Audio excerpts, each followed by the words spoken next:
ரோஹிணி ஸ்ருதியோட ரெஸ்டாரண்ட்க்கு போயிட்டு இருக்காங்க. ஸோ அங்க ஸ்ருதியும் மீனா வந்து பேசிட்டு இருக்காங்க. அப்ப அவங்கள்ட்ட வந்து என்ன சொல்றாங்கன்னு பார்த்தீங்கன்னா, உங்கள்ட்ட நான் ஒரு ஹெல்ப் கேட்டு வந்திருக்கேன் அப்படின்னு வந்து சொல்றா.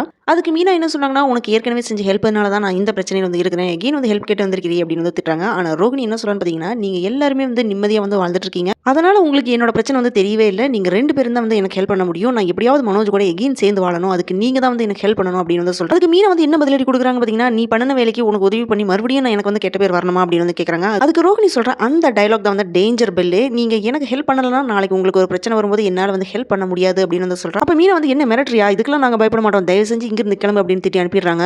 நெக்ஸ்ட் டே மார்னிங் மனோஜ்க்கு கடன் கொடுத்த ஃபைனான்சியர் வீட்டுக்கு வந்து ரோஹிணி வீட்டு விட்டு போனது எனக்கு தெரிய வந்துச்சு. நான் அந்த பொண்ணை நம்பி தான் வந்து கடனை கொடுத்தேன். உங்க பையனுக்கு வந்து சொந்த அறிவே வந்து கிடையாது. அவன் ஒரு இழிச்சவன். எனக்கு என்னோட பணம் தான் முக்கியம் அப்படின்னு வந்து ஃபைனான்சியர் வந்து கிளியர் கட்டா வந்து சொல்றாரு. இதனால விஜயா வந்து பணத்துக்கு நான் கேரண்டி அப்படின்னு வந்து சொல்றாங்க. அவர் கொடுத்த பத்திரத்துல வந்து கையெழுத்து போட்டுறாங்க. ஃபேமிலியில இருக்கிறவங்க எல்லாருமே சொல்லியும் கேட்காம விஜயா வந்து பத்திரத்துல அவசரப்பட்டு வந்து கையெழுத்து போட்டுறாங்க.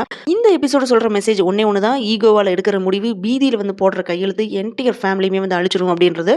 இன்னைக்கு விஜயா பண்ணனது வந்து மகனுக்காக அப்படின்னு நினைச்சிருக்காங்க. ஸோ நாளைக்கு அதே விஷயம் இந்த குடும்பத்தை வந்து சிதைக்க போகுது. இந்த பத்திரனால தான் இந்த சீரியலோட அடுத்த பெரிய பஞ்சாயத்தோட ஆரம்பமாக இருக்க போது. ஃபுல் வீடியோ லிங்க் டிஸ்கிரிப்ஷன்ல கொடுத்துருக்கேன். மறக்காம அந்த வீடியோவும் பாருங்க.